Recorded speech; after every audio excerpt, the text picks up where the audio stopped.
I'm your host, James Yoder from Chat Sports. This is the Michigan Football Report, Michigan Rutgers post-game grades. I've got a grade for every single player, every single coach, Shea Patterson, and then each position group on the offense, defense, and then, of course, the special teams as a unit. Recap for you guys, the score and the statistical leaders for the Wolverines and for Rutgers. Shea Patterson, Christian Turner, Ronnie Bell were your leaders in passing, rushing, and receiving. Ronnie Bell started a little slower than he has in the last few weeks, but came on really nice in the second half. Christian Turner, got the start kind of, but, Zach Charbonnet is still a factor, although I don't know why they're playing him against Rutgers. So nevertheless, that is the box score from Michigan, Rutgers. Rutgers didn't really do much on offense, no points for the game, and their quarterback was throwing the ball a lot but not getting much production out of it. Arthur Stikowski, one of the great names in all of college football. Jim Harbaugh is my first grade coming up here on the Michigan Football Report. Post-game grades from Rutgers. I am giving Jim Harbaugh a B+ as my grade for this game. Now, we'll take a look. We can cycle through some of the stats, Alicia, if you want, while we're going through this game. Maybe look at Michigan versus Rutgers, whatever you want, total yards. So Harbaugh got a B+ to me, and some people might say, well, 52-0, how can he get an A? Well, there's still some things that just kind of irk me about what I see from Jim Harbaugh. He finally showed a little bit of attitude. He finally showed a little bit of life on there on the sideline, but there was still too many times where there was miscommunications between players. There was still too many times where there's just unusual personnel groupings, and you might say, oh, well, that's on the defensive coordinator, that's on the offensive coordinator, but Jim Harbaugh is still, at the end of the day, he is the decision maker. I thought in the first half on the 2 touchdown drives where Michigan was inside the 10, you had lineups both times, guys in the field. You didn't see Peoples-Jones, Nico Collins, or Treat Black. 2 straight drives when Michigan scored touchdowns when they were inside the 10. And so I don't understand that kind of play calling. Why aren't you going to have these big-bodied NFL-style wide receivers in the game inside the 10 when you can potentially start getting something going, which is the red zone passing offense, which is still really struggling, I think, with Shea Patterson. Give those guys more opportunities, throw them some of those jump balls versus the play calls that you had. And ultimately, Michigan scored touchdowns. One of those is a field goal drive, a couple touchdowns in the first quarter or the first half when they were inside the 20. But nevertheless, I give Jim Harbaugh a B+. No turnovers in the first half, by the way. We'll talk about that turnover chain here momentarily. I might just show you guys it right now. But B+ for Jim Harbaugh. How about Josh Gattis? Well, he had the turnover in the second half, Shea Patterson interception, but no turnovers in the first half. So I might have to give a couple of these out to the Michigan football players who didn't turn the ball over. Turnover chain back. I might just wear it for a couple of little segment here, talking about Josh Gattis, talking about this offense. B+ for Gattis. Let's slow our roll here, folks. Let's not give Gattis, a pass on those first 3 weeks yet. Let's not act like this was an Ohio State 74-0 or 74-3 win over the teams they've been basically beating everybody by that this first month of the season. So 52 points is great, but you're only up 24-0 at halftime. And, in a lot of ways, there were still some play calls and personnel groupings that I did not like. I thought there's finally some creativity on offense where I wasn't certain what they were going to do in any single play. And there were a few plays where they sent guys in motion, Giles Jackson, fake handoff, pass this way. So it was better. But this was by no means a championship-level offensive game plan. The rushing attack still had really no identity at all. You've got Hassan Haskins in there taking some plays. You're playing Zach Charbonnet because you don't trust anybody else to pass block. So still question marks here on offense, but I give Josh Gattis a B+ on the grade. But I want to ask you guys on this one, on the day, does Gattis have a fresh start? Are we giving him a quarter of the season, those first 3 games, as a mulligan? And today's, on the field, new style of play calling, it seems, better execution, no fumbles for Michigan, thank gosh. Do you give Gattis a fresh start going forward? Type Y for yes, type N for no. I'm torn a little bit. I'm gonna go into the game. I'm gonna go into this week not calling for his job after last week, like when I was fired up about that offensive game plan. Still think they're making a lot of weird decisions when it comes to the running game. But nevertheless, Y if Gattis gets a fresh start in your mind, or N no, he's still a bum. Fire him. Don Brown, Michigan's defensive coordinator. Don Brown is a guy under as much fire almost as Josh Gattis, but I'm going to give him an A today for his grade against Rutgers. When you throw a shutout, when you throw a shutout against somebody, and if they throw a shutout like it's baseball, you got to get an A as a defensive coordinator. And Rutgers is a bad team. They lost to Eastern Michigan, folks, 16-13 a few weeks back. So this isn't like all-world performance from Don Brown. But take a look at the stats here. 152 yards allowed, 106 passing yards, quite a few attempts, 24 attempts, 46 rushing yards. We'll get a space there on those yards there, Alicia. And then no points and one takeaway. But really wasn't necessarily the defense's takeaway, more of a special teams takeaway. But nevertheless, it counts for the takeaways in general. So the fumble on the opening kickoff of the second half, 152 yards. No, the fourth one there, the 0 point. I think that is the main takeaway. But I want to ask you guys, grade the defense versus Rutgers, A, B, C, D, or F. I know I'm putting the grade out for Don Brown. I want you guys to grade the entire defensive performance, right? Were there plays that you thought Michigan still had weird personnel groupings? Were there plays that you thought they didn't do as much as they should? Maybe you don't want to give it an A. I'm giving Don Brown an A. I'm going to give most of the units coming up here A's or better as well. So that is the question there on defense from you guys. Now let's get into the players and position groups. How about Shea Patterson, Michigan's returning starting quarterback, the man who has now started 27 games in college, 17 at Michigan, 10 at Ole Miss, 0 300-yard passing games at Michigan. I don't think that's his fault. Don't know why he doesn't have at least 2 of those this year because he had so many yards in the first half against Middle Tennessee State, against Rutgers. But I'm giving Shea Patterson an A-. Really hot start for Shea today. I believe at one point, I'll check my notes, but he was 11 of 12. But ended the first half, as we'll show you now, 12 of 15 for 183 yards.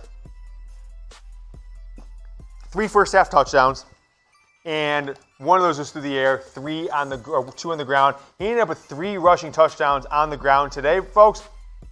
4 attempts, 4 yards for Shea, and 3 of them were touchdowns. Let's take a look at the first half versus second half for Shea Patterson.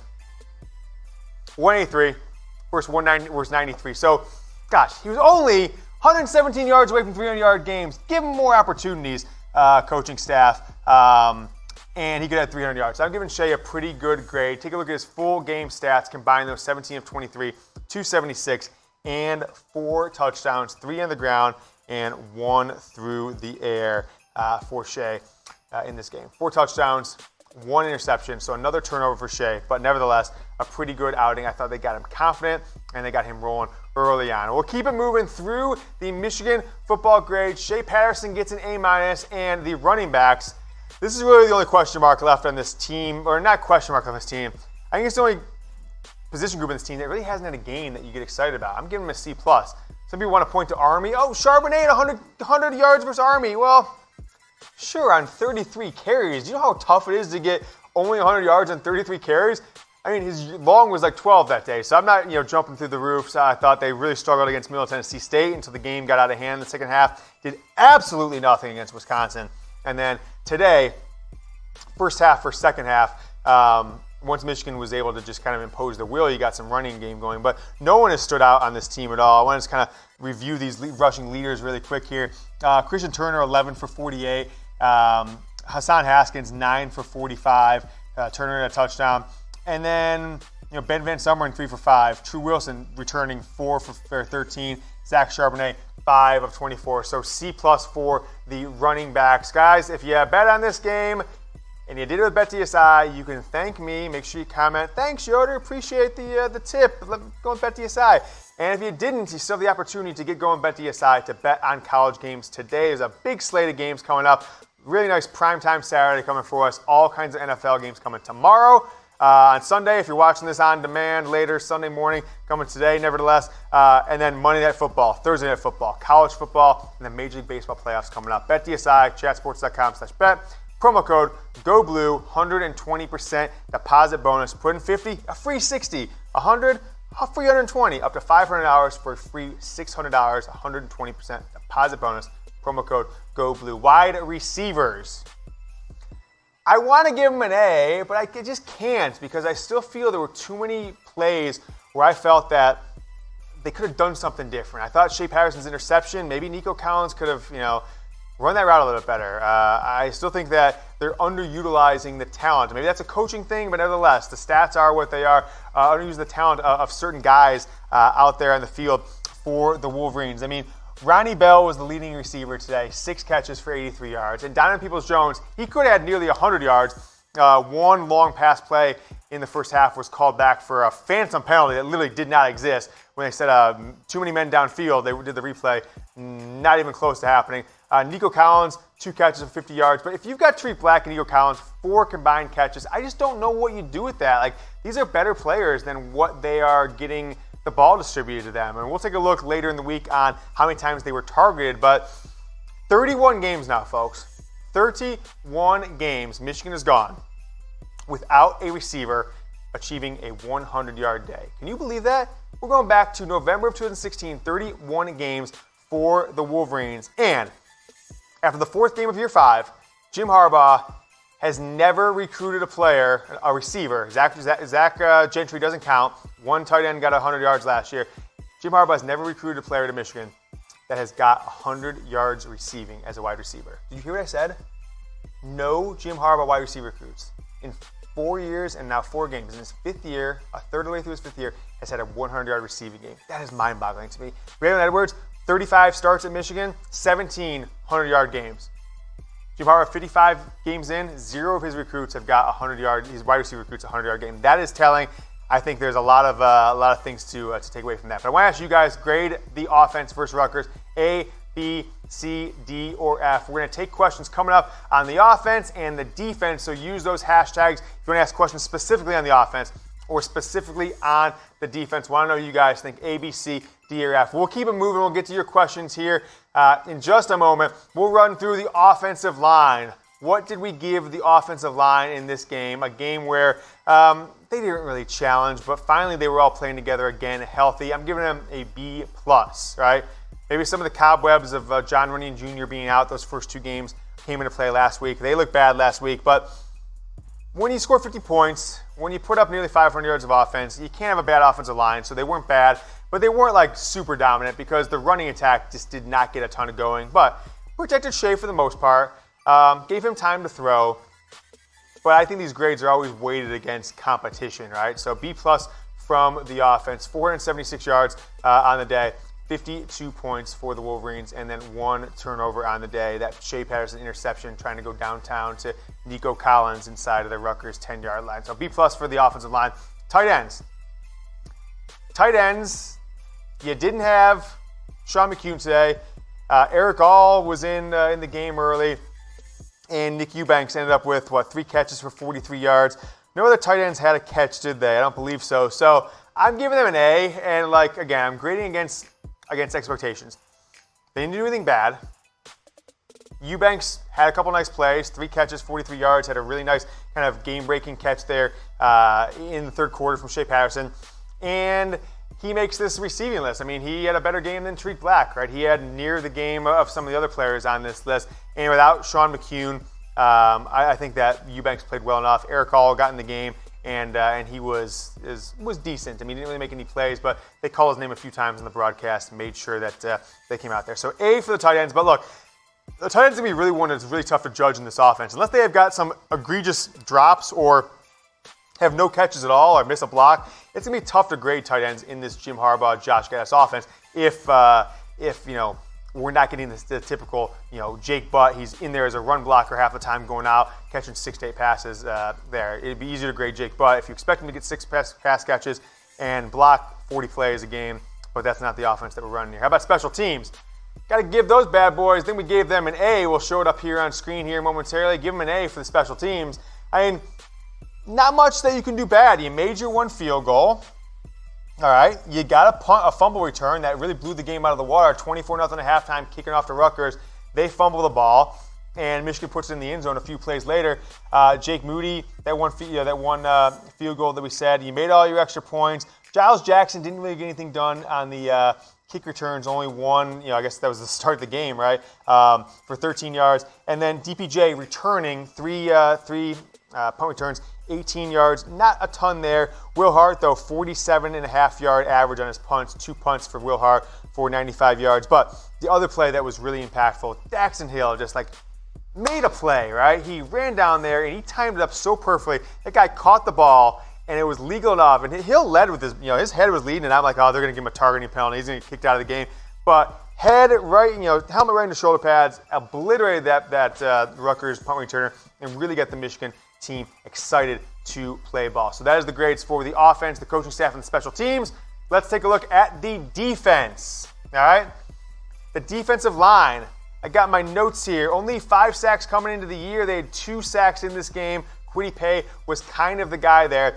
A- for the defensive line. I thought they could have done a little bit better with as many times that Rutgers passed the ball, 24 times. I expected maybe more than 2 sacks. But you got rid of that 3-man front. I didn't see Ben Mason. They put it in there a few times. I thought the defensive line personnel groups matched the offense they were going against in a lot of ways. So A- for the defense. Only 152 yards allowed on the day. Only 46 yards rushing. So a lot of that starts up front with that defensive line. You throw a shutout, or you're going to get a lot of A's across the board for a defensive team. So linebackers is up next. Welcome, Cam McGrone, him and Josh Uche. I know some people want to think that Uche is a defensive lineman. Folks, he is not. He's a linebacker in Michigan's defense, kind of lining up on the outside, sometimes hand down. A- for the linebackers. The only reason it's not an A+ is because Jordan Glasgow was caught. His lack of athleticism from time to time got the best of him. He got juked twice on one drive, kind of Rutgers, their only really drive of the first half was really at the expense of Jordan Glasgow. Their quarterback, let's take a look at this. His stats say Art Sikowski. Is it Sikowski or Stikowski, whatever his name is. Look, he was throwing the ball a lot relative to what I would expect. 24 attempts, I guess not a ton, but it seemed like they were throwing the ball a lot because they had one running back who got 10 carries. Another with 7, another at 6, but their leading rusher, 23 yards gained on the day. That means the linebackers are doing their job. That means nothing was holes were open in the field. So A- for the Michigan linebackers. Now, the secondary. You got Lavert Hill with an injury. You got Dax Hill in the game. You got Ambry Thomas and Vincent Gray, as your corners for much of the game. So I'm giving the secondary an A. Look, you hold a quarterback who's throwing 24 times to 106 yards. I think that's an A performance. And the introduction of Dax Hill, unlike the linebackers, you had a lot of good for the secondary, not much bad, right? Not much bad. The takeaway, the reason the defensive line doesn't get an A+ or an A, not enough sacks, not enough hurries, not enough disruption. Linebackers, you had Jordan Glasgow caught off guard. If I said Jordan Anthony before, I meant Jordan Glasgow. And in the secondary, you had an injury, but you had a true freshman come in and get a ton of playing time, and no mistakes, no long touchdowns given up, no guys behind the defense, anything like that. So an A for the secondary is my alarm. Hold on a second. Get in the call. Confirmed? Okay, you heard that. I made sure that I kept my phone on. I got sources at the game. Might have a big-time story coming up for you when we get back filming during the week, Monday, Tuesday. Keep an eye out for the Michigan Football Report. Rumors coming out of the game that you're not going to want to miss. Here on our post-game show, who deserves the no-turnover chain this week, folks? We're going to get to your questions here momentarily, so use hashtag offense, hashtag defense. If we can get enough questions using those, we're going to do an offensive lineup one and then a defense one. Who deserves the no-turnover chain this week? I'm going to show this bad boy, make sure everybody remembers what the no-turnover chain's about. Might have to put it on here for a second. No-turnover chain. Shea Patterson, my boy, I wanted to send you one of these. Unfortunately, threw the interception, but Michigan covered the spread. I bet on them, so I've got all kinds of money to send these out. So who should I send the first one to? Comment below. I don't know if it should be a running back. I'm guessing Ronnie Bell, right? It's got to be Ronnie Bell, leading the team in receptions, really the leading receiver for 3 straight weeks. So no turnover chain. It's making a comeback, baby. I wish Michigan didn't have that one turnover as a team, but nevertheless, 52-0. We're going to send some of these bad outs. You see this, baby? It is platinum and diamonds, right? All encrusted diamonds, $200K. Hey there, Michigan football fans. Thanks so much for watching the Michigan Football Report. If you haven't already, go ahead and hit that subscribe button. We've got Michigan football news, rumors, recruiting information, and inside access to the Michigan football program. You ready for another Michigan football video? I got you hooked up right here. Go Blue.